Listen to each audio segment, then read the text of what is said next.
धोबी का गधा और कुत्ते की कहानी। बहुत समय पहले की बात है। एक गांव में धनिया नाम का एक धोबी रहता था। उसने एक गधा और एक कुत्ता पाल रखा था।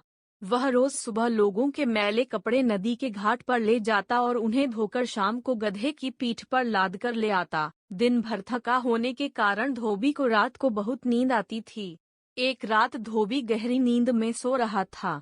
रात के समय उसके घर में कुछ चोर घुस गए। बाहर एक छप्पर के नीचे गधा बंधा हुआ था और उसके पास ही एक कुत्ता बैठा था। गधे ने कुत्ते से कहा, देखो भाई, घर में चोर घुस आया है। तुम इस घर के चौकीदार हो। तुम्हारा कर्तव्य है इस घर को चोरों से बचाना। अब तुम जोर जोर से भौंकना शुरू कर दो ताकि मालिक जाग जाए। कुत्ता बोला, गधे भाई, तुम मुझे मेरा कर्तव्य मत बताओ। मैं रात दिन घर की रखवाली करता हूँ, फिर भी मालिक मेरी ओर जरा ध्यान नहीं देता। इसलिए मालिक का थोड़ा बहुत नुकसान होने दो ताकि उसे मेरी कीमत का पता चले।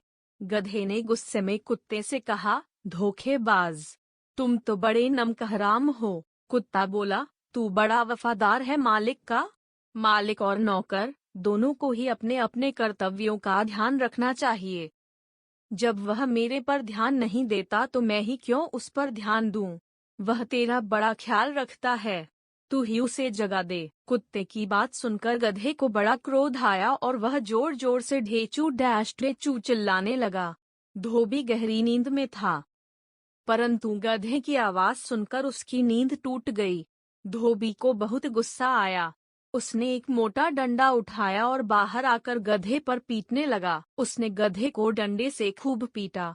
गधा अधमरा सा होकर धरती पर गिर पड़ा।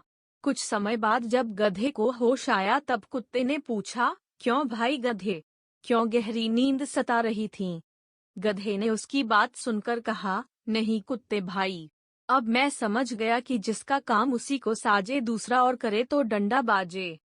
इस कहानी, धोबी का गधा और कुत्ते की कहानी, से बच्चों और बड़ों दोनों की सीख मिलता है। जिसका जो काम है उसे वही काम करना चाहिए। दूसरे किसी के काम में दखल नहीं देना चाहिए। कहानी अच्छी लगी तो सब्सक्राइबर और लाइक करें।